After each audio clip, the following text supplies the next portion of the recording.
So I'm ready today. It's Romania Black, and we are on episode 6 of Lord of the Mysteries, and we are nearing the halfway point of season 1, which for the fact that we're only at the halfway point is... Now, real quick, we have a lot to talk about. We have a poster for episode 4, or episode 5 rather, we have comments, we have translations. It's, as per usual, going to be a long intro. But before we start, I want to say a quick thing. I have had a lot of people try to give information and notes about season 2, about how long it is, about how much it's going to be on. Look, the moderator Be Happy is one of the biggest Lord of the Mysteries fans. They are going to keep me in check, up to date, organized. If you've seen how organized these reactions and discussions have been with the Chibis, with the Neil's classes, y'all should know by now, as we're on episode 6, that your girl is gonna be informed. I am going to be given the most comprehensive guide of things to react to, so I am in good hands. So I appreciate the comments, but do not worry. A lot of people are like, make sure that you know this.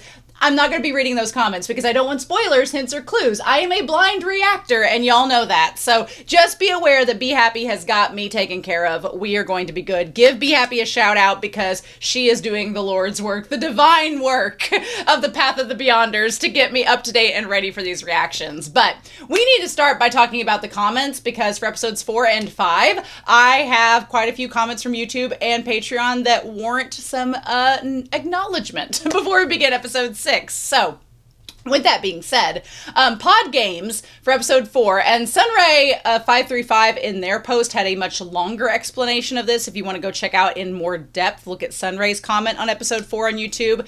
But Pod Games for episode 4 said, Klein suggests the higher exam, which is Gao Cao in Chinese. The Gao Cao is basically China's SAT. So basically, he's basically, I like how Klein is taking his knowledge of the real world and is like, yeah, just do this standardized test. Only in real form. That's great. I love that. Stray, TYSG, for episode 4, said Klein is a hidden entity. That is why Alger was visibly shaken by the request to pray. As for Klein and Miss Justice, they're just blissfully ignorant of the gravity of the situation. I like that Klein is like flying by the seat of his pants. He's like, yes, I'm in this gray fog. I need to get back. You guys do this for me. There will be no repercussions, right? And Alger, who seems like a deeply religious person who's like sequence 8, isn't he a folk of rage, I believe? He's like already within the Beyonder system. He's gotten into the Kool-Aid. And so the idea of this hidden entity asking him to pray for him, it's got him aroused, to say the least. His curiosity is piqued, to say the least. So I'm like, oh, Klein, you're posing as a hidden entity. That's dangerous, but let's keep that going. Madalam for episode 4 says, you were wondering about the 4 black dots on Klein's hand in the reaction. So here's more about them. Now, the moderator Be Happy did ask if I wanted to know anything from the novel, and I am planning to read said novels. I have part 1 and part 2 now in my possession. So in between season 1 and season 2, I am planning to get to those at some point. But with that being said, and do a review over them, but with that being said, I did get some approval from the moderators of little bits and pieces they said I could learn from the novel at this point that would be helpful in watching the Donghua. So like I said, we have a very organized system in place, trust and believe. I am not some basic reactor. I'm a teacher, and you know, your girl is educated. She knows what she's doing.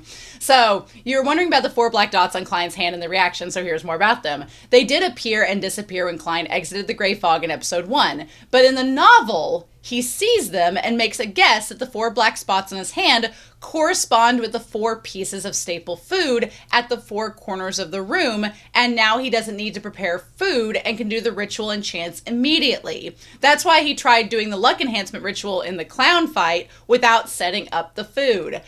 Okay, that makes a lot more sense, because I was kind of wondering about, once we learned about the rituals and everything, I'm like, well, he didn't really do that in the fight against the clown. That makes more sense. Okay.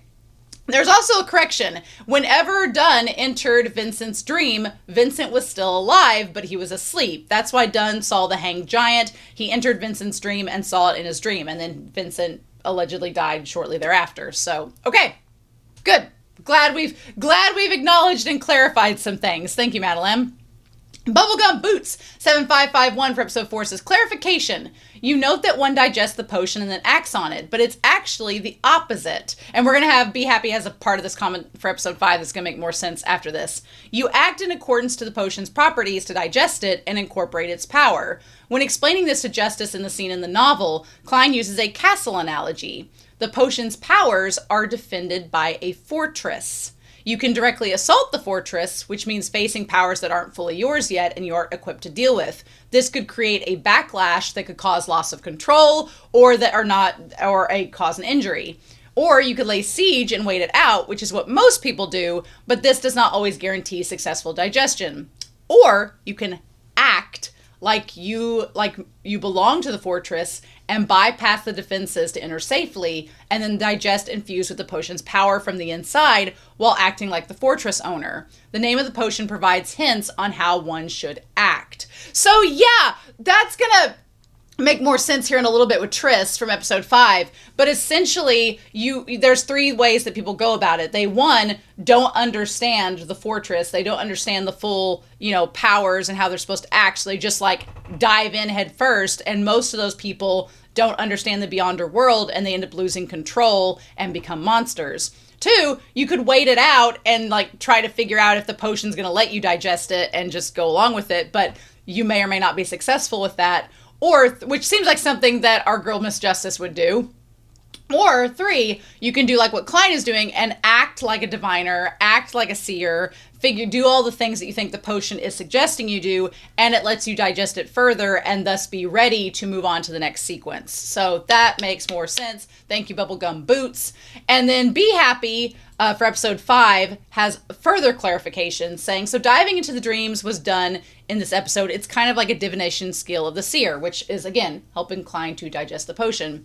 Triss is a sequence 8 instigator. So he basically caused the slaughter on the Alfalfa/Clover ship with people because he was acting as an instigator to digest his sequence 8 potion, and he got out of it as a hero. So that just goes further into it that Triss was trying to get the sequence 8 instigator potion digested so he could move on to the witch, which was the next sequence. And I'm like, oh, that all makes much more sense now. Cool. So about Triss's surprise when he saw the witch name, I figured there'd be a lot of people talking about this because I kind of had a big opinion about this, and I've really liked how on Patreon people have kind of come to the table and offered some ideas about it. I really appreciate that. Be Happy says, the pathways and especially the sequence names are powerful on their own.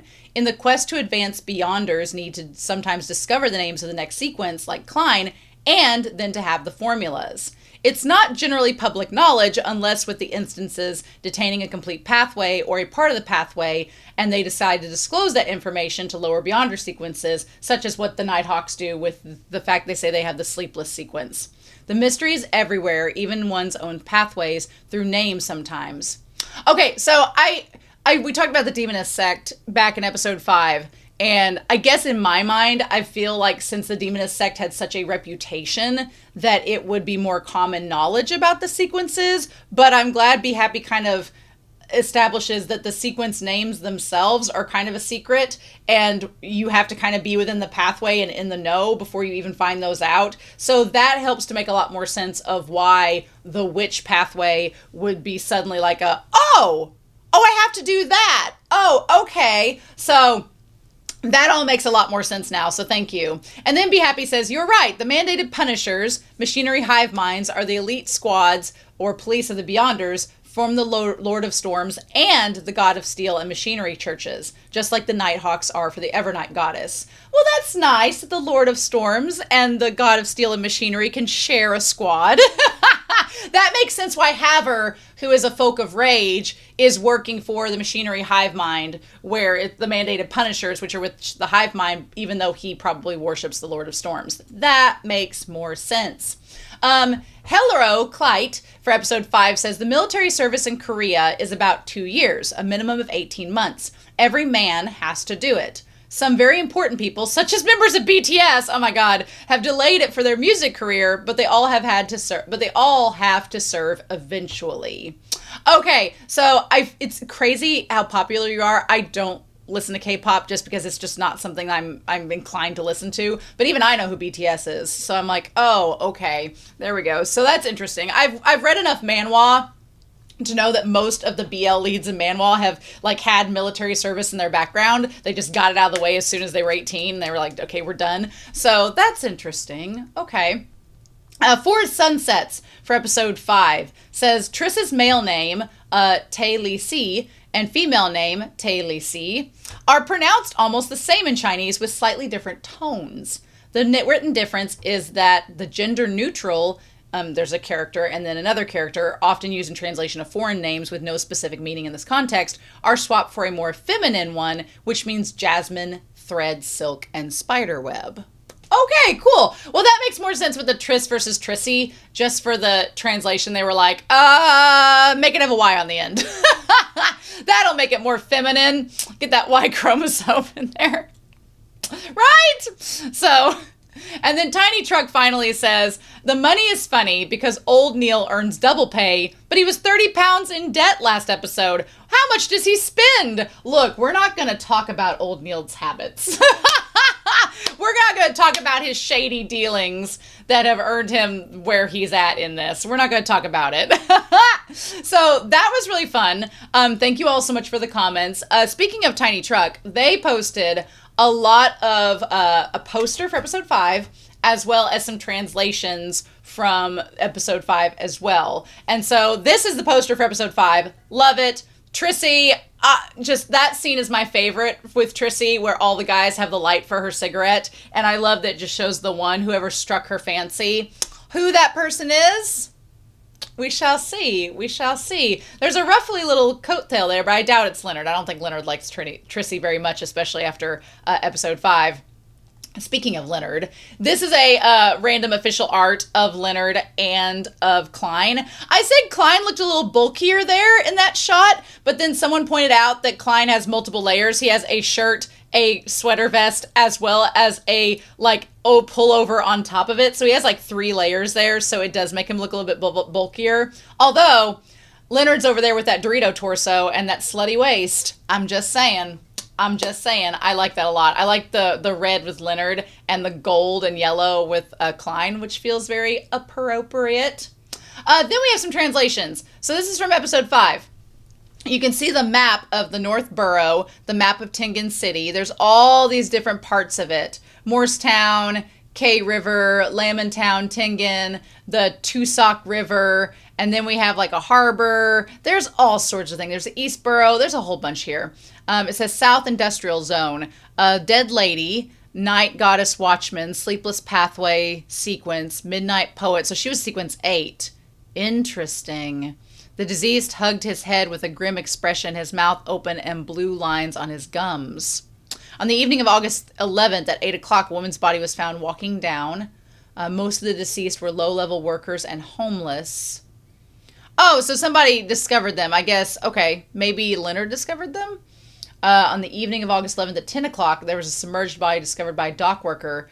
Wide committed suicide by jumping into the river due to extreme poverty. So all these were discovered around the same time, which is very intriguing and disturbing. Triss is wanted poster. Triss, male. Well, not anymore. Round face. About 175 centimeters tall, thin body. Thin? Did you see the muscle on him? Thin? Maybe like no fat percentage. Suspected of murder with Loan accent is now wanted publicly. Well, you're not going to find Triss anytime soon. So then we had in the Divination Club, we have this one thing that says topaz, one says maybe amethyst, one says citrine, so all these different gemstones. And then the amulet that is given to Melissa has a number 7 on it. Curious. And then the matchbox says flaming fuses. And then we had the one doll that Triss had said Joyce Meyer on it. That's their best guess, so that's curious. Speaking of Joyce Myers, his current status, it says Chow Yi Si Mai Er De Jean Zhong. So, okay. All right. Interesting. Again, y'all are doing the Lord's work translating all of this because I'm doing good teaching English. So I'm glad that we all have the skill and know-how to do all of this because it's very impressive. So yeah, but I'm excited to get to episode 6. I got back from vacation and I was immediately like, I need to check some comments, get all this organized, and I'm really happy to be there at this point. So with that being said, let's not waste any more time. We need to get started because we have episode 6, a Chibi short, and a Old Neil story that we need to get through. So we're getting the full gambit today, but we are going to start episode 6 of Lord of the Mysteries, and we're going to do that here in 3, 2, 1, and let's begin.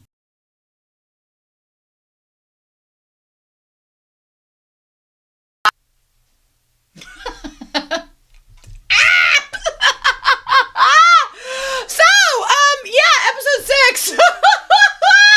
I realized, like, as we were getting into Old Neil and as he was explaining everything, I was like, slow down, stop. There's too much. There's so much information. I tried to write it all in small print up here because I wanted to leave a little bit of space to talk about the episode. Someone said in the comments like a while back, they were like, you're going to need not only conspiracy board Sama, but your entire walls lined with notes from this series. And I thought that was funny. I was like, ha ha ha ha ha ha ha. No, I'm starting to see that you all are very serious. When conspiracy board Sama gets too full, we'll just have to start a binder. A binder of all of the notes and just keep it in there. So this episode was a lot, and it was amazing, and it was incredible, and I officially really like Azik quite a bit. Our immortal lord who has been cursed by... did he drink a potion? Was it just a curse? Was he cursed with immortality? Did someone pass their powers on to him? There is so much that is not explained in this episode, and I know those of you that have read the novels, you're all just sitting there going hee hee hee hee hee, cackling like a witch sequence 7, and I'm not blaming you because I'm like, we're gonna figure it all out. It's all gonna come out in the wash. It's so interesting because with each episode, little IV drips of exposition get trickled down that add on to what we learned from the previous week, and I'm like, oh, there's more to that. I was like, Cuttlefish, what are you doing? Like, why? You didn't have to go this hard. You didn't have to go this hard, Cuttlefish. You really didn't. And we're only on episode 6 of season 1. Trying not to laugh maniacally, but I can't help it. I've been broken. Romania was broke by episode 6. Romania was officially broke by episode 6. And there's no coming back from it. Oh my god. So so let's talk about this episode. Old Neil gave us lots and lots of information, which we're gonna come back to. I guess the best thing would be maybe to go through the episode chronologically and then touch base on all of these things. There's so much. Or we could just go ahead and talk about this and then get into the episode. Maybe we should do that. So that might be easier so I don't lose track of anything that was said. So here's a recap of Old Neil's explanation in case if you need it broken down again, because I was just like, there's so much information. I think at one point I was just sitting there like, usually Old Neil's stuff is like, here's a pathway sequence, here's this. This week he was like, oh, by the way, here's all of this. I was like, so the division of divine forces, I like what they say that is not absolutely good or evil. All they're doing is they're interested in either authority or their own interests. So that is important to know. Like, we're not defining this. It's kind of like in my English classes, I tell students the difference between a protagonist and an antagonist. Protagonists and antagonists are not necessarily good versus evil. Your protagonist could be a villain. It's just who are the central forces and who are what is hindering them or what is the obstacle. So the authoritative organizations, the Orthodox God organizations that were developed in the 5th epoch, which we will talk about here in a little bit, because that was our little cue card today, they're just the protagonists. They are just the main organizations. Are they good? Are they evil? That is not defined. They are just in charge of reinforcing authority within this world. The secret orders, again, not necessarily evil, not necessarily good, although they are involved in a lot of nefarious stuff from what we've seen so far, are just aligned with their own interests that are not aligned with the authority of the world as it's been dictated by the fifth epoch right now. So within the interests, there are all these secret organizations. And we even got one extra one just thrown in at the last minute. And I was like, thanks, old Neil. Appreciate that. But as far as the authoritative companies that we've learned about, the goddess of the Evernight is the one that we're mainly associated with. And that involves the Lord of Storm. So there are 7 deities. There's the goddess of the Evernight. There's the Lord of Storms. There is the god of steam and machinery. They're tied together in Lowen. There's also the eternal blazing sun, which we got a hint of today, and that is terrifying. No, thank you. And then the god of knowledge and wisdom, the earth mother, and the god of combat. Now, old Neil said that all the deities are kind of in conflict with one another, which we're going to talk about. But the only major conflict that we did get is that the god of combat and the goddess of Evernight are not compatible. They don't like each other. Their churches are not in tune with each other, which is interesting because the goddess of Evernight has the complete warrior pathway. And if we remember correctly from before, the god of combat is all about warriors. So that's interesting to me, but that's something that's been noted. So with the goddess of Evernight, their headquarters are in the Serenity Cathedral or the Holy Cathedral in Winter County, wherever that is. The Nighthawks are their organization that serve under the goddess of the Evernight, the Nighthawks. And then there's this like elite team within the Nighthawks called the Red Gloves. I was like, ooh, Red Gloves. So I was like, can Leonard become a member of the Red Gloves? But Leonard seems to also be connected to the machinery hive mind, or the mandated punishers. So that's interesting. I'm like, okay, curiouser and curiouser. But yeah, so they have the complete pathways for the sleepless, for the warrior, which is surprising to me, as well as the corpse collector. And we find out that Azik is a corpse collector at some sequence. Some sequence. We don't even know what number. But they have some parts of the seer and mystery prior pathways, but it is incomplete. What is interesting that is getting talked about within this is that these secret orders also have some pathways. So there's this idea that maybe some of the potions slipped out from certain orders and certain organizations and got to other ones, and that's why they're incomplete. So for example, the secret order has the seer pathway, or at least parts of it, and maybe some of that got picked up by, but they're relatively new. They were only founded like within the, well, it doesn't say when they were founded, so that's interesting.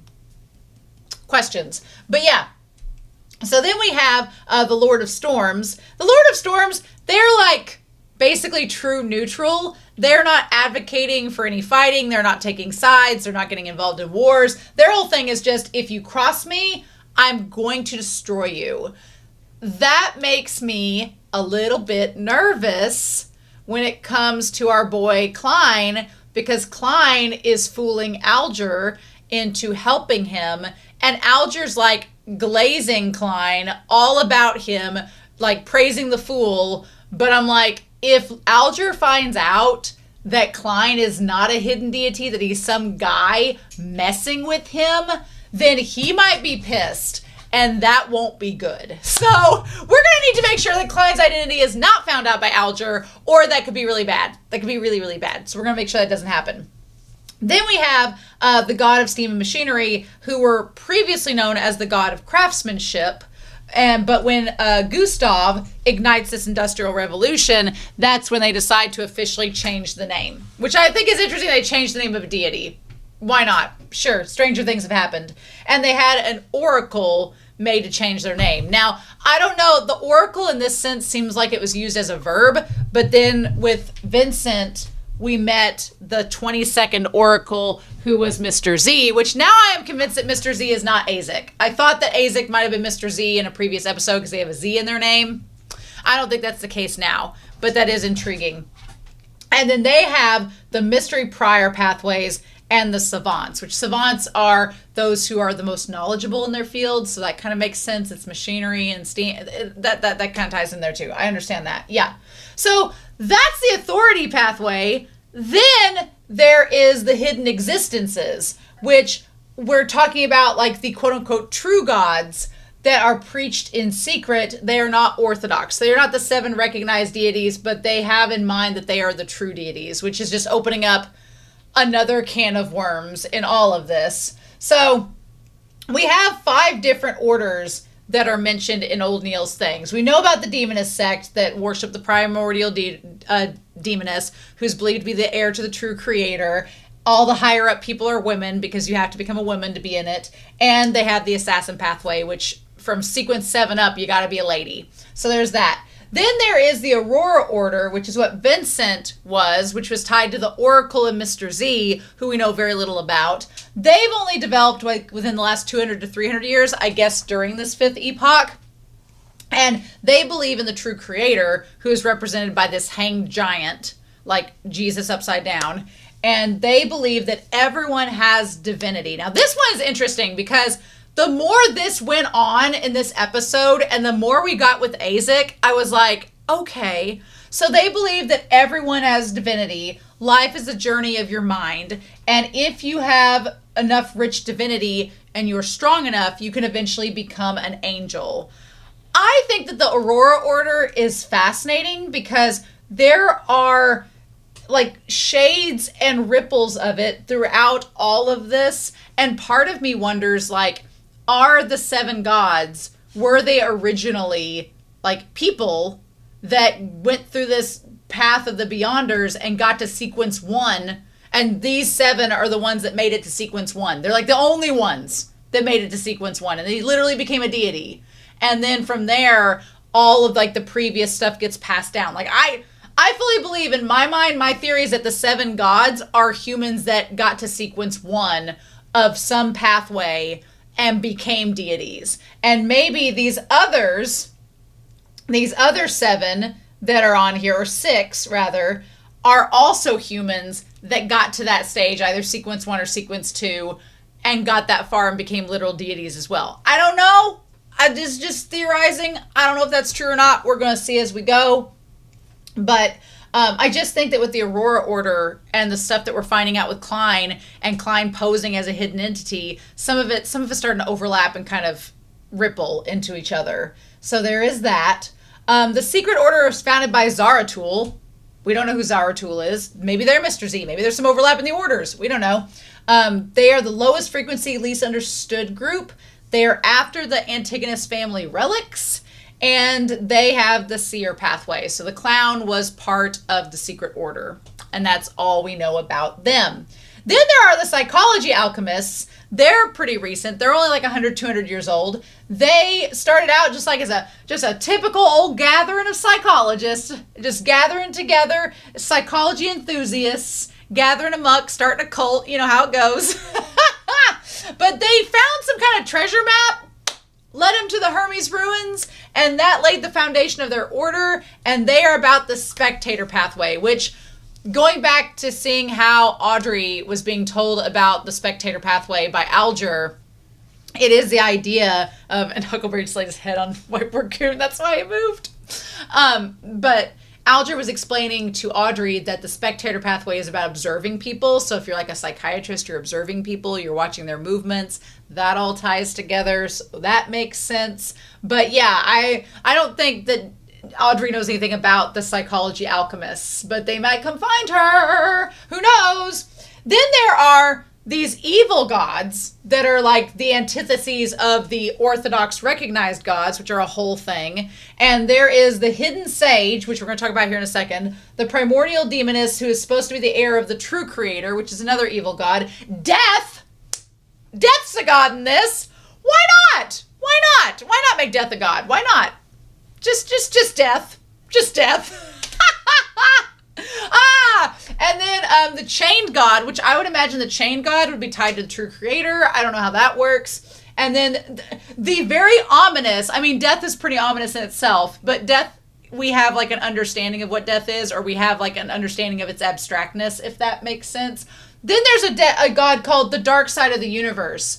What the fudge? I don't understand. That all sounds terrifying. All sounds terrifying. What's interesting is that one of the evil gods is the hidden sage. And the hidden sage is considered the spiritual embodiment of the numerology. So he, given a pronoun, he likes to impart knowledge to beyonders on the same pathway. So the practice is called knowledge pursuit, and they are worshipped by the Moses aesthetic order, which has the mystery prior pathway. So again, somebody from this order that has the mystery prior pathway might have ended up over with the goddess of the Evernights, and that's how they got the mystery prior as well. Maybe, possibly. It's probably more complex than that. I'm just like, for the hidden sage to be an evil god, has the hidden sage been narrating this story? Because they're like the opening where they're like talking about all the different pathways and the beyonders and the path of the divine. Has that been narrated by the hidden sage? And what? Why is that considered evil? I guess because they're not one of the 7 orthodox ones. Thus, they are evil because, religion often deals in absolutes. But I thought that was fascinating. I was like, okay, old Neil, I can understand why the mystery priors would worship the hidden sage, because the hidden sage knows everything about the pathways. And that's kind of what a mystery prior, part of their job is to analyze that. So that all makes sense. Then we have the taboo. Don't look directly at the deity. Don't do that. Found that out real quick. That was probably the most straightforward part of this episode was, Klein, don't look at a god. Just don't do it. Not a good idea. We're going to talk about that artifact when we get to it. That's what this space is for. And then we had the epochs. So the epochs was the part that we had the title card, like the midway card for, even though it was not midway. The first epoch was called the Age of Chaos, where the creator awakens from the chaos, creates the first light, and forms things within his body. So it's kind of like, I'm Christian, so like it's kind of like a play on Christianity in a way, whereas like God is instead an entity instead of just a force, and God creates all these things inside of him and then they come to be, whereas in Christianity it feels more like an external process to create the world, and in the Age of Chaos, it seems like an internal process. So that's an interesting comparison. But this whole idea of the creator awakening from chaos kind of ties back to the Aurora Order and the Demonist sect, who are talking about the true creator and like their successors and things like that. So that's intriguing. Then the second was called the Dark Epoch, where the Evernight goddess awakened. Now, again, that ties back like Adam's created first and then Eve's created from his rib or whatever. So like the Evernight goddess, did it come from the true creator? How does that work? Did the Evernight goddess become the first sequence 1, individual who mastered a sequence and became a deity? We don't know, because shortly thereafter there's the third epoch, which is the Cataclysm epoch, in which humanity survives a great cataclysm with blessing and protection from the gods. To me, that seems like the big cataclysm was all of these humans suddenly found ways for the path of the divine and started becoming deities and then fighting amongst each other, and then that led to this big cataclysm, which caused, humanity to kind of suffer from it. And then they were like, okay, let's put aside our things and just become deities for them to worship. And Klein, because Klein's kind of had like the micro version of that, where he's formed this little book club and he's like, oh yeah, I'm a deity. And it's like, this sounds very similar to what's happened in the past, humanity's doomed to repeat itself. And then the fourth epoch was the Epoch of the Gods, where as soon as everybody starts getting blessing and protection from the gods, well, of course, we're going to start fighting about it because we're humans, and that leads to the wars and the changing of all these dynasties, such as we all know that song and dance. If you've been in one history class, you know that song and dance. And then the fifth epoch is one we're in, called the Iron Age, where I'm assuming Gustav showed up, and then the 7 gods were cemented, and then all this came to be for them blessing the continent. And all the ones that were not part of the 7 that were chosen were deemed evil gods, and these orders still worship them. And it is as complex as humanity itself. And I'm like, okay, all right, I'm going to rub my temples. I'm going to brace myself. I'm gonna be like, okay, well, that was fun to learn. I'm glad we now are all on the same page. Sure, Jan. That took 20 minutes to explain that, so we've not even dived into the episode. Wonderful. But yeah, okay, so all that's great. Very relevant, pertinent information to know. We need to dive into this and get into this. So let's bring up the screenshots and let's talk about episode 6. And we're going to start that here in 3, 2, 1. And like I said, it seems like maybe the Hidden Sage is the one narrating the beginning of this because they're the one that knows all about the numerology. They seem to have all the answers here. I think that that's just fascinating. Very fascinating. I don't know why this one with the big goat head and antlers gets some more precedence than others, so that's curious. Guess we'll find out as we go. We'll find out as we go. But yeah, I honestly, this part in this opening with Azik freaked me out. Because I was like, until you stop and see Azik's face, who looks heartbroken, I'm so glad that Azik did not turn out to be the mastermind and did not turn out to be like a secret villain. That he's actually an ally to Klein, just in a very kind of like anti-hero way. I'm all about that because it's like you don't want every single person that Klein meets that's not Dunn and Leonard to end up being a secret baddie. And the idea that Azik is a lot more complicated than that, and there's still mystery around Azik, but there's this heartbreaking tragedy. He's literally like kind of Doctor Who-ish in a way. He's like Doctor Who in a way, a little bit. I'm thinking of the 9th Doctor, or I'm thinking of the 10th Doctor, the one David Tennant played. If you know some storylines with his Doctor in Doctor Who, then you will probably know what I'm referring to, but there's like some lines where he, like, about families and about being a lonely god and things like that. Yeah! So, some similarities between the 10th Doctor and Azik, which is probably why I like him so much. But, yeah, let's put Azik, I'm going to try to get this back over here. Wheel this over, and we're just going to put Azik over here. We're going to put old Azik Eggers, as it were, right over here, and we'll talk about him in a little bit. But basically doing kind of this blood ritual, perhaps, to try to detect his connection with Klein.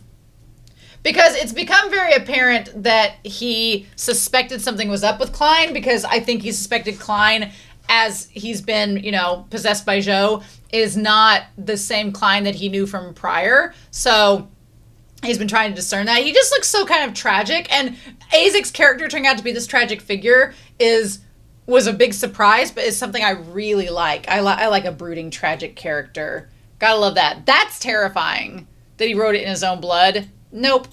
So, okay, this episode is called Teacher. Every life has its meaning. Which, Azik's life is very long and expansive and is tied to whatever has happened with him. So, we go back to Lamood Castle. It is, let me get here, 1349 on August 18th. So, we're going to put that up here. Lamood Castle. Lamood Castle, 1349, August 18th. So it's been about a week since all of the stuff with Trissy, because those deaths were on the 11th, and that was around the time they went and investigated. So it's been about a week. Very sad that Leonard was not in this episode, but I liked that he was in the chibi short. That was super cute. Leonard being just a little trickster. And he's being like, look, Klein, I'm going to surround you by a bunch of pussies, and if you're not interested, that tells me all I need to know. Now we can get our minds out of the gutter and move on. So I guess 1349 is like in the 5th epoch. Is that how long that's been? Seems a while. So yeah, ever since returning from Lamood, she's been plagued with nightmares. In her dream, she saw an old abandoned castle. So, and the wraith of a night. We did establish, and I put it on the board over there, that there are types of dead souls. And one of the types of dead souls that we talked about last week in old Neil's class was a wraith. So the idea that Azik's son grew up and then died young and then became this wraith, like staying around the castle with his unfinished business and his dad's sword is really sad and tragic. I mean, hopefully since they dispelled the Wraith, the son was able to go in peace. But, okay. So we have artifact number 782. It's a level 3. Level 3 is like, I feel like they said level 3, isn't it like the higher the levels, the more, did they say the higher the levels, the less dangerous it is? The bigger the number, the more dangerous it is. I think level 4 is like classified, like they can barely get a hold of it. Level 3 is like pretty far up there, which with the sun drop in it, yeah, I can imagine why. So we have this artifact, which we used, that is a mutated sun sacred emblem. So mutated sun sacred emblem, which Klein determines is like, you guys do not realize it, but you have a drop of a sun god in this little medal. That's really powerful and terrifying, just so y'all are aware. But yeah, so we got that artifact to deal with it, and it said after a minute within 15 meters, it can cause wraiths to disperse. Okay, so the stipulations with this are that it takes 1 minute to activate. Takes 1 minute to activate, and it works within 15 meters of a range to disperse the wraith. I have to write so small because I'm going to run out of room for all the notes. But what did he say here? I wanted to get into this. He said it also turns beyonders within its area of effect into idiots who after 6 hours only know to praise the sun. Praise the sun. Is that what my brother has a mug that says praise the sun? I don't know what that's from. It's from a game, I believe. So after 6 hours, beyonders, they praise the sun if it's still in effect after 6 hours, which kind of makes sense because like the sun has different schedules and different ways that it rises. None of that happens to them. They don't end up praising the sun. So I guess if you don't, within 6 hours, if you don't dispel the wraith and you just keep it on you, then it's going to make, okay, so you have 2.5 hours left. So basically it's like if we don't dispel this night within 2.5 hours and we don't use it, then we're going to become a bunch of babbling idiots praising the sun, which is crazy and dangerous. So I'm glad they ended up getting their mission accomplished. Yeah, I just, can we talk about how beautiful everything is animation-wise with this series? The series looks gorgeous. It's amazing. And then Klein notices that there is the wraith that's guarding the castle.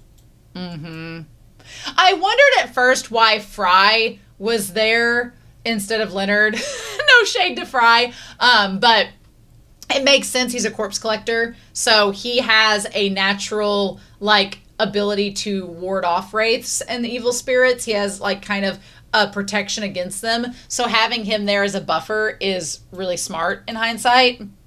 But yeah, the dang sword in the night. And it was headless, right? So that, yes, the knight is headless. So one of the things that Azik decides is that he wants to locate, get my word right, he wants to locate his son's stolen head and then replace it. So someone that caused the wraith to appear stole the head of the knight, and Azik is not happy about that because that's his son, and that's what caused all this to go down. That's why the wraith was agitated. So yeah.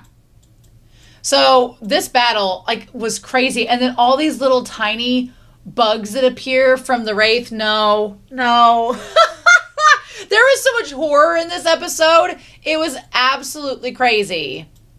Also, I'm sorry, but Dunn gives me like the most vibes and death scares of any character in this show. I am so worried about Dunn constantly. I am constantly worried that Dunn's gonna die, and he has death flags on him all the time. He didn't have his death cough in this episode, but he probably will after it. And so then he tosses away the sun medal, and he's like, I found it, the glove on its right hand. Interesting. And then he slices a bullet. That was crazy. Also, I love that the bullets have the Evernight symbol on it. That's pretty cool. So let's explain what happened here. So Klein, he says Klein and sees him running towards the metal, but then he gets hit by the knight. That was gross. That part was gross. But I imagine that by that point, if I'm knowing correctly, Dunn saw Klein running towards the metal, and he activated his nightmare powers as the sequence 7 Sleepless to make it to where the knight hit a duplicate of Klein instead of the real Klein. That's why Klein said it doesn't hurt, because he wasn't actually getting hit in that moment. At that time, Dunn had created this ghost, and he's still standing. Okay, and so he's there. It's a dream. Yep. Good job, Dunn. Good job, Daddy Dunn. That's right. He's like, nobody's going to assault Klein on my watch. And then that was so badass. Oh my God, that was so badass. The sword coming down by Dunn. Dunn worries me so much. He has such a death flag, but he's so badass in this moment. And he's like, it's been over a minute. Oh. And then he dispelled the Wraith. Which I kind of feel bad now, because it was Azik's son. That's so tragic. Ugh. Yeah, if they hadn't had, here's the crazy part. If they hadn't had the amulet, they would have died. They all would have died. The Wraith would have killed probably all of them. And then I don't know if when the cloak falls and the cloak of the night falls, I don't know if the symbol of the Evernight goddess is from the amulet that was being used. I don't imagine so, because you would think it would be from the eternal blazing sun is where the amulet's from. Or if that means, does that mean that Azik Eggers, that his palace and what he was over was tied to the Evernight goddess? I think we get a hint of that in the episode, but I think that's a tie to it, because he is a corpse collector who is among the Evernight goddess pathway holder, so that would make sense. Okay. So yeah, the era of the castle is long past. None to relate to wraith. Folk legends abound, but none relate to wraiths. And so, of course, that's when we find the picture and we see the image of Eggers with the wig on. Ah! Eggers is very attractive, by the way. He's very attractive. Of course he is. Every important man in this series is attractive. So, yeah, the first baronet of Lamund. Legend has it he just vanished. Ah! So, we have the idea of the legend being that the Baron vanished, but we know by the end of the episode that he left to save his wife and son.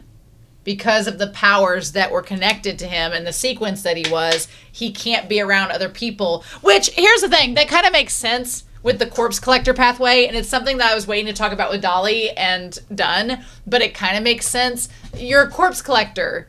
You ward off dead bodies and zombies and things, but the idea that the price you pay to become this far up in the sequence is that you can't be with someone alive, that kind of checks out.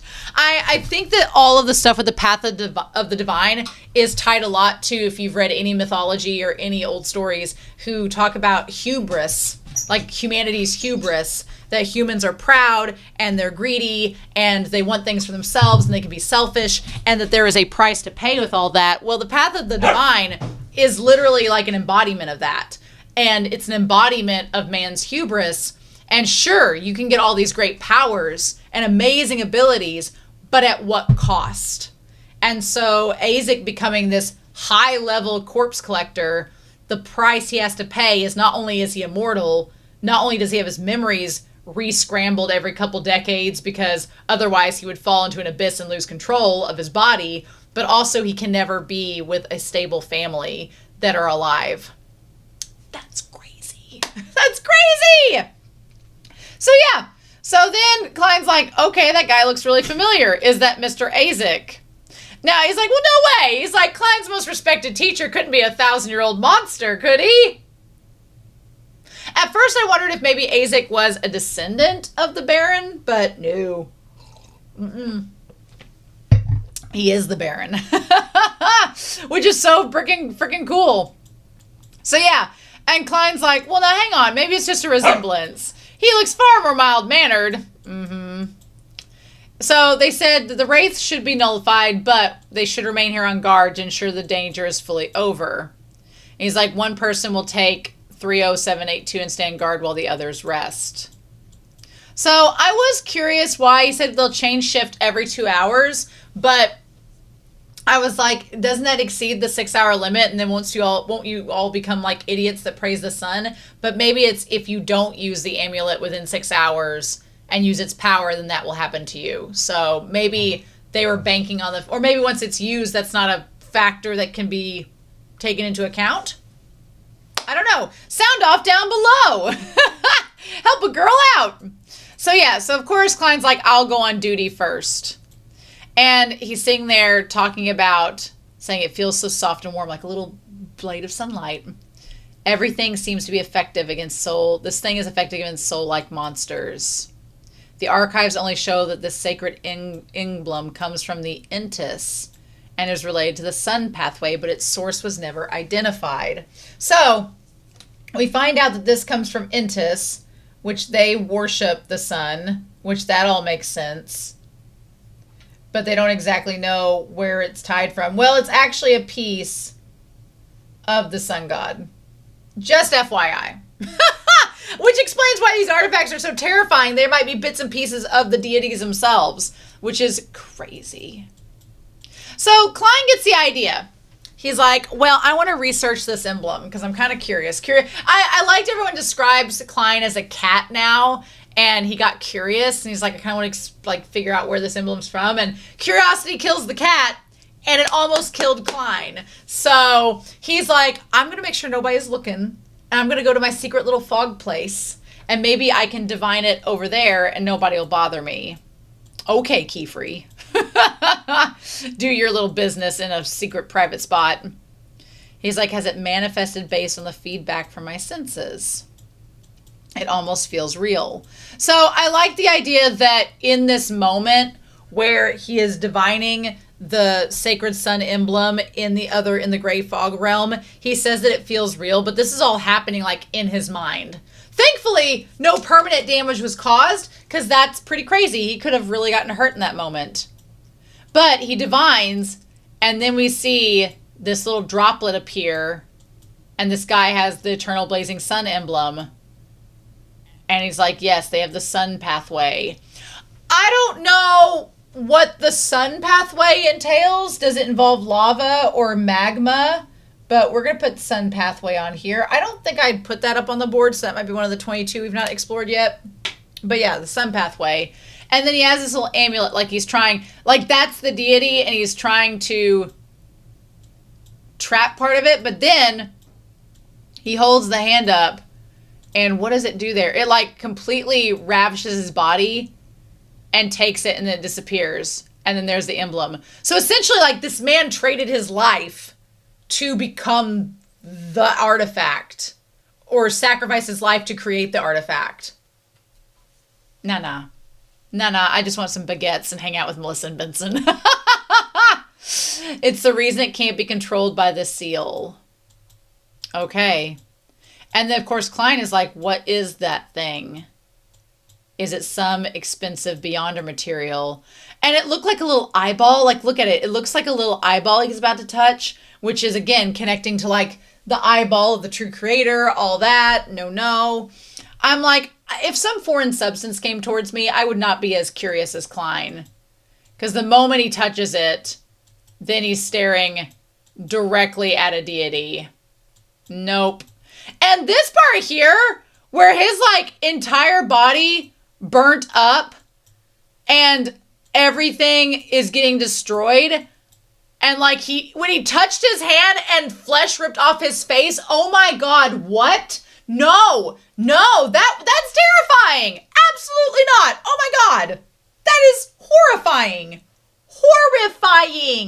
No. That's probably one of the that was probably the scariest image of this entire episode, is him, like, ripping his own flesh off his face. Nope. That's horror. I really, though, this entire episode, yeah, don't blame him for being freaked out.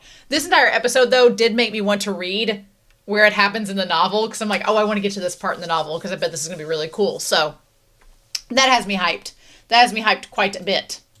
But yeah, also, everything, so then this water comes and, like, cools him off as he falls forward. So I don't know if the water came from the Evernight goddess, if the water came from somewhere else. We don't know. We don't get any idea of where that came from, because Dunn didn't know about it. At first I thought somebody else had invaded his dreams, like Dunn had invaded his dreams and saved him or something, but some kind of hidden entity might have invaded. I don't know. Maybe Algers? I don't know. So, although after being attacked by the sun deity, like, the gray fog place looks like it kind of does in his actual dream. So, is this all tying together? I don't know. But yeah. And so we learned a lesson today. What was that? The divination pointed towards a sun. That wasn't the eternal blazing sun, was it? That I gazed directly at a deity. If the gray fog hadn't partially shielded me, I wouldn't even be a pile of ash. So the gray fog in that moment saved him from a fate worse than death. And also the place he's in now kind of looks like the ruins that he talks about later on in the episode. So there's all kinds of fun connections there. But then he ends up being okay. But then, like, what is this text that appears on him? What is this? What is this? Why does all this text appear? And then there's this thing that happens called the Angel of Pure White. Angel of Pure White. I don't know why there is a text on his skin. That is intriguing and curious. But he says Angel of Pure White, the method for creating the flaring sun charm. So the text on his skin is a method for the flaring sun charm. That's not the mutated sun charm? Something different? And he says the sun pathway, the unshadowed, the priest of light. So we get the unshadowed, and then priest of light. So are these all different sequences? Do not gaze directly at gods. And then Klein's like, what the fudge is this? He's like, is this a reward for solo taking the boss for 1 minute and surviving? Sequence 4, the unshadowed. Okay, so the golden liquid was the blood of a god. Yep. Okay, so we find out this is sequence 4, I imagine, of the sun pathway. So sequence 4, it's our first gaze into an upper level sequence, which, that was terrifying. So, okay. Yeah. It's far more powerful than anyone could have imagined. And he's like, I have to find another opportunity to exploit that drop of deity blood. No, you don't! Stop it, Klein! I don't pity the fool when you're acting like this. No. Do not exploit the drop of deity blood. No. Don't do that. Stop it. Get away. Learn more things first. Oh my God. But he's like, no, I should get back before the captain and the others find out. Yes, you absolutely should. And you should not get so directly involved. And he's like, oh, good. Nothing happened. What's the Angel of Pure White? That's a great point. What is the Angel of Pure White? What's the Priest of Light? We find out the Unshadowed is sequence 4. Makes your brain bubble a little bit. So everything ends up right as rain. Fry is tired of driving this carriage, and Dunn's like, we're going to take the artifact back. Good work, Klein. Get some work. And that's when he finds the letter from Azik. And then we get the epochs. So, at Koi University, Azik apparently had found some information on Hornatius. This all seems ominous. Seems quite ominous indeed. Which, the thing is, Azik is kind of cursed that everyone around him faces, like, a bad end. So it's like, you know, this seems like foreshadowing for Klein. Oh my God. And then, like, the place being empty and then him finding the painting on the wall. Nope. Absolutely not. That's terrifying. And then Azik is right there. Oh, it's great. It's great. And Klein's like, well, hey, friend. And I wish Klein would have leaned into, and he's like, you seem off. And he's like, well, I did just find a blood splatter on the wall that's shaped like a castle, and you seem unfazed by it. So he's like, I've been having some strange dreams as of late. So we find out that his dreams that he has, like every so many decades, he has his memory wiped in an attempt to keep him from going insane and losing control, and so they can maintain like some stability. But he has dreams that point to his past. And that's kind of the sad thing, is that the dreams are his memories. They're just trying to like remind him of things, and he can't quite remember it. And I did love that him and Klein sort of had this camaraderie by the end of the episode, where Klein's like, well, I'm kind of like you. I'm afraid of forgetting my past. And, you know, I'm in this new realm, in this new regeneration as Klein, Moretti. And he's like, but that's not really who I am. And I'm afraid of forgetting who I am. And by the end of the episode, he kind of understands where Azik is coming from, which is really nice. But man, they built up the tension this. And he's like, oh, you found these. He's like, I'll just be going now. And he's like, no, you're going to sit down here and read. So you can't take the book with you. And so I was like, oh my God, I was expecting the shoe to drop and Azik to be the mastermind behind it all, but he's really not. He's not the mastermind. He's just realized in this regeneration and in this body that his fate and Klein's fate are intertwined. That's what he's realized. And it's so fascinating. And he's like, oh, you know, I've been searching for Horatius for a long time. Ha ha ha. And he's like, this looks like the castle I saw in my dream divination.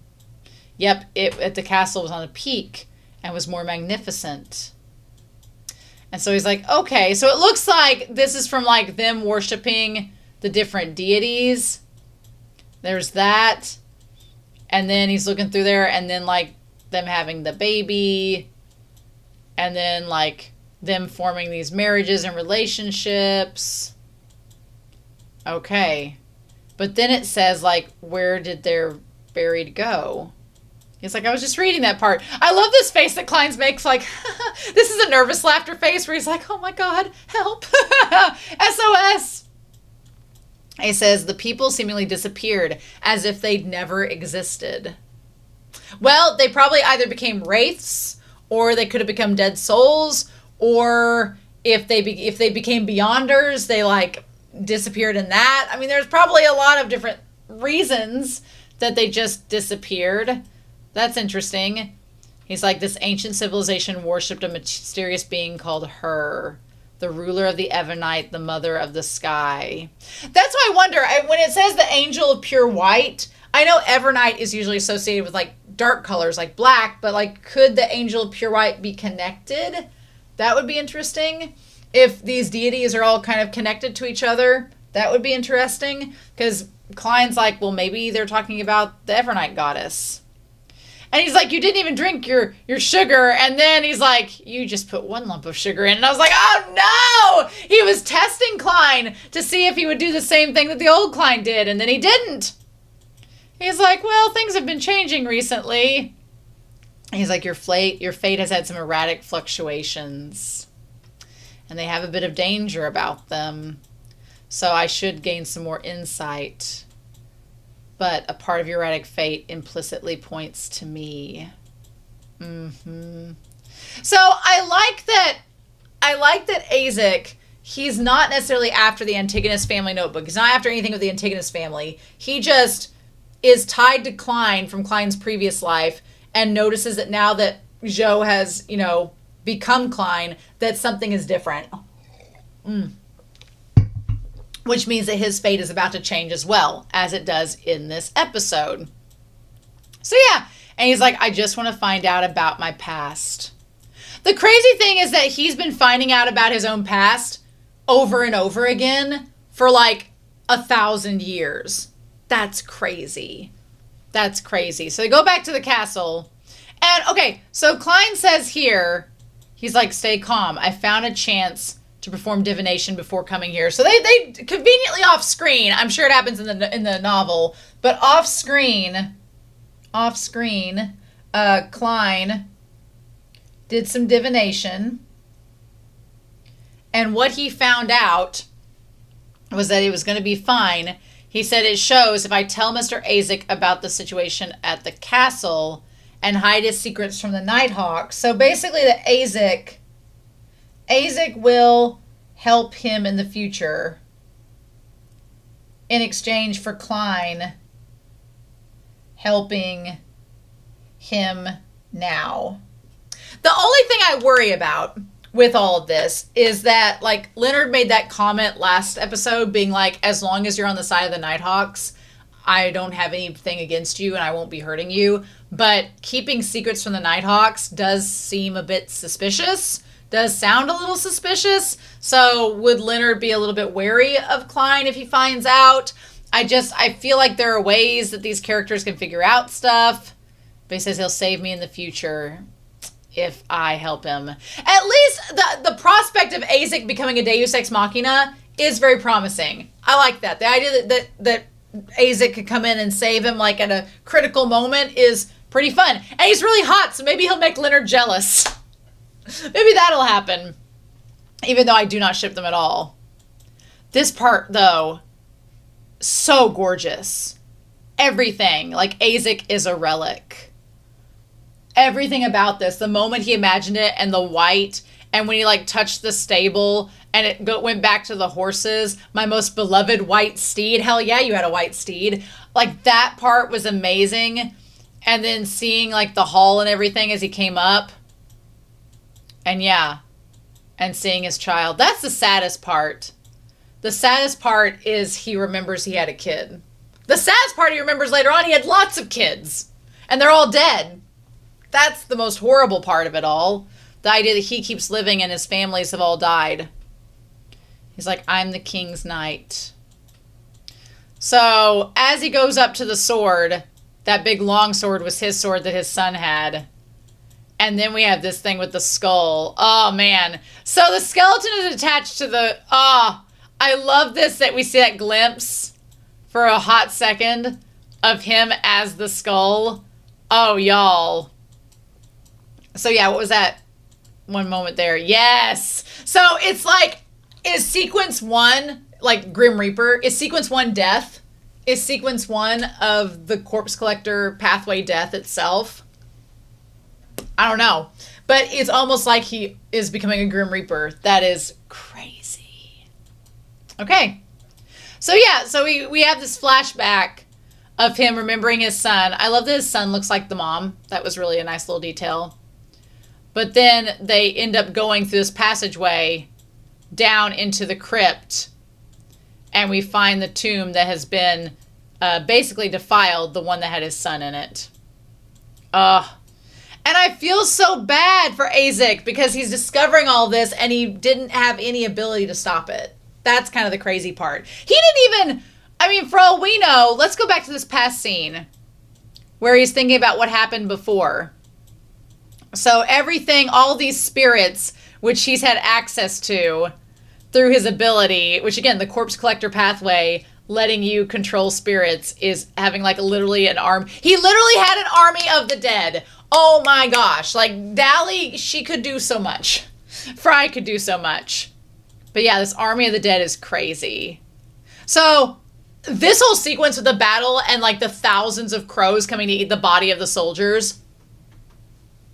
insane.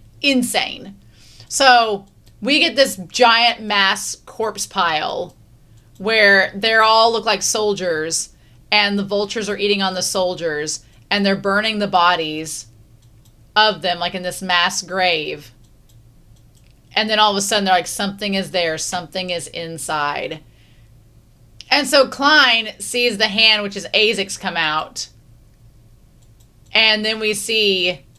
Oh my gosh. The idea that Azik is this man with all of these swords stuck into him that he's been like struck so many times, which to me signifies that he was somebody that was fighting, like kept on fighting even though he had a sword in him. He just kept on going. He was like Boromir from Lord of the Rings, like just kept on going. That is crazy. But here's the thing. He rises up looking hot as ever. Damn. And he's got like his hair down. The swords are all up in him. Looking melancholy as all get out. And then as Klein watches him, we see this, like, he's like, Mr. Azik. And so then there is this skull and this ritual being performed. So we see a curse. And what does she say there? The dead returning from the pale white will bring suffering, disaster. Like, this is all a big ritual happening. What? Suffering, disaster. And death. So, my question is, he is a corpse collector of a specific pathway, but at what point, because basically it's determined that we don't know what sequence. Sequence is a mystery of the corpse collector, but he was cursed to basically be immortal and bring with him death as he goes. So the question then becomes, to go up in the sequence, do you have to literally become like this immortal puppet for another corpse collector, like in the sequence? Or how does that work? How does him being a corpse collector, like, is everything that's happening to him tied to that pathway? Or is this like a curse from somebody else, another Beyonder? Like, that part is not quite made clear in the story. It just basically, he's cursed to be like this immortal zombie. He's like Billy from Hocus Pocus. That can't rest. He's immortal. But damn, he looks really good. He looked great doing it. And so he also, the idea of the giant skeleton coming up like Attack on Titan to like work alongside him is crazy. And that explains the skeleton in the closet. But also the skeleton is him. Like, he can control the skeleton. So how does that work? Did he make a deal with the witch doctor or whatever as the corpse collector that he would come back if something happened to him, that she would cast that spell? How does that work? I don't know. But regardless of how that works, he ends up like getting past that army, getting this bitchin' suit of armor, and then going back with these newfound powers, leading this army. And he becomes this like war hero, the Grand Baron Lemud. A fief and conquer the first class Augustus medal. So he does all these great things in battle, comes home. This shot's just like Gladiator. I was expecting like the James Horner soundtrack to go through. But him and his wife and his little son, like, he becomes this hero in battle, gets to have this great life with his wife, has a kid. But then what ends up happening is that he can't escape the pathway that he chose. The pathway they chose involves all of these dead army members. And the fact that he can't escape, like, the aura and the evil that's tied to the pathway that he chose is keeping him from having a relationship with his wife and his son. Because it's literally killing them alongside him, which is wild. Wild. So he makes the choice to leave both of them, to like keep on going into battle. That part there where he turns around and there's like the skull. Crazy. Crazy. So yeah. So the sword breaks. He ends up leaving in the winter, and he leaves the sword with the sun.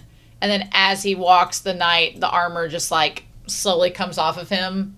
Girl, she was trying to have a Patrick Swayze ghost moment with him. Like, she's like, take the armor off. We can't do stuff through the armor. It hurts. So, but yeah. And so he left all that behind to walk as this immortal, and left that behind him, and his poor little kid. And the thing is, his poor kid was left behind, and he became a wraith because he never got closure with his dad. Absolutely tragic. Absolutely heartbreaking. Like, I feel so bad for Azik. What a tragic backstory. Felt so bad for him. Yeah. Corpse collector pathway. Sequence unknown. And the thing is, what we don't know is, like, what he was clearly seemingly a corpse collector before he became the Baron, before he met his wife and kids. So maybe he worked with that witch doctor and got the sequence and the potions, and then she found out that he'd been killed in battle, and she was like, no, that's not how this works. You don't get out of this so easy, and brought him back to life through the curse. We don't know. We do not know. But yeah, he's like, my child, my departure did not spare you from misfortune. Yeah, no joke. Being sealed and alive, like Klein's like, who would do such a horrible thing? Well, apparently the next generation did not fare well for him after his dad left. And who knows? Maybe the kid did look different than him, than Azik. So I was going to say maybe the portrait was actually of his son. He's like, I should repay them back tenfold for this. So he does this thing called bloodline tracing, which we find out whatever sequence he's in, he has the ability to trace the bloodlines to find a connection to his family. I wondered if it went back to Klein because Klein was involved in the Wraith being dispersed, if that's why it went back to him. And then this whole thing of opening up this giant door, and this giant door where he, like, all the eyeballs on the door opening up, and then there just being skulls beyond it. That seems tied to death. That seems tied to Grim Reapers. That's crazy. Nah. The imagery was so wild in this episode. But then maybe he did find the skull. Maybe he did find the skull, and now he doesn't have to go and get the debt back. Maybe he did find it so he could, get his son's debt. Okay, this thing here. There's like a little tiny feather. What is this? Why is there a feather? There's always a feather. Why is the feather there? What is the entity that's following them? Who is it? Tell your secrets, hidden entity. I don't like it. But there it is again. Yep. And so he's like, oh, no wonder it traced onto me just now. Because he was tied to the Wraith. He's like, perhaps I will be of help to you. I love this part here where he, like, kisses the helmet that was his son's. I feel so bad for Azik. I love him. I love him. My sweet, sweet Azik. Oh, my God. This poor man. Dang it. So, yeah. So, Tenno was his son's name. And he erects a little grave there. And Klein's like, do you remember who you are? And he's like, I can't remember anything except part of my memories. He is definitely someone who's lived for a long time. He doesn't know about what happened before he was cursed. He's like, I only know my name, my piece of identification, and basic knowledge. But I dream of all my past reincarnations. And the fact that, like, he sees all these kids, Azik got to get around, y'all. He had all these kids. He got to get around. Damn. Azik has gotten the most out of this series. He's like, but I always hurt them in the end. I love the imagery of all of the portraits of his family, like, slowly dissolving into water. Like, every lifetime he ends up alone. That's so sad. That's so sad. But again, I wrote up there on my notes on Conspiracy Board, Sama, like, the moment you start changing yourself, that's where the pain begins. The moment he started down this Beyonder pathway, it's led to him having this isolated lifestyle, which I don't think Klein has fully understood yet. I don't think that's sunk in. They're the fates of my reincarnations. Maybe because of the pain deep in my soul, I stopped chasing the warmth of a family. I've lost count of how many lives I've spent all alone. Oh, and poor Klein is like, yeah, loneliness endures. Joy is fleeting. Not fun. Not good times. I love that by the end of the episode, he's like, I don't know what's going to happen, if I'm going to get home or what the circumstances will be. So he's like, I need to make sure to take advantage of all this time with Melissa and Benson so I can have some good memories. Otherwise, he's like, I don't want to end up like Azik. I don't want to end up like him at all. But I'm glad that Azik is grateful to Klein, and I'm glad that we got like an episode of Klein being by himself and not necessarily around Leonard and Dunn, and that he's met an ally. Like, Azik's going to help him in the future if he needs to be helped. He's like, you help me recover these memories. Yep. You'll never be able to imagine the mental state of someone with no past. Like a ship on the sea forever adrift with no shoreline in sight. He's like, but I have a heading, and Klein's like, oh no, I know how you feel. I love that all of the lights go out as Klein's going down. Like, we've had all this stuff with light and sun and everything, and then the lights start to dim as he gets into the shadows. Love it. Love the imagery. He's like, I'm going to take advantage of Melissa and Benson being my family for now, so I have this safe harbor. And I like that Klein is like, at the end of the day, I am not Klein. I'm Joe. And at the end of the day, I need to just be as good as I can in this lifetime so I can hopefully get back and I'm not wandering around like Azik.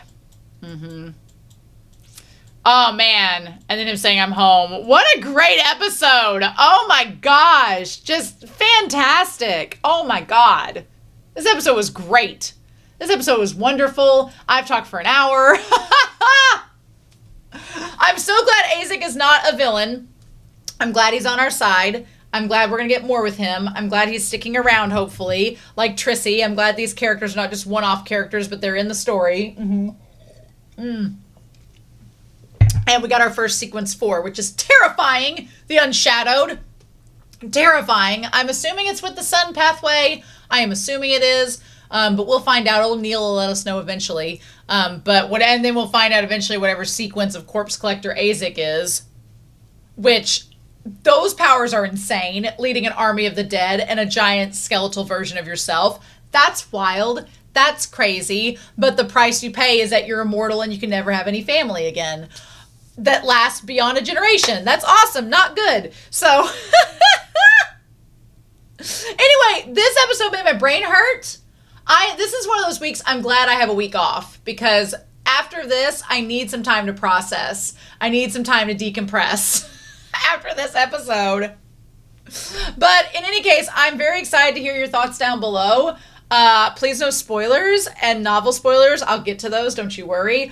But otherwise, whew, I hope you all have a wonderful week. Please stay safe, stay cool outside, and take care. And I'll be back very soon, dear Lord, with some more Lord of the Mysteries. I'll see you then. Bye.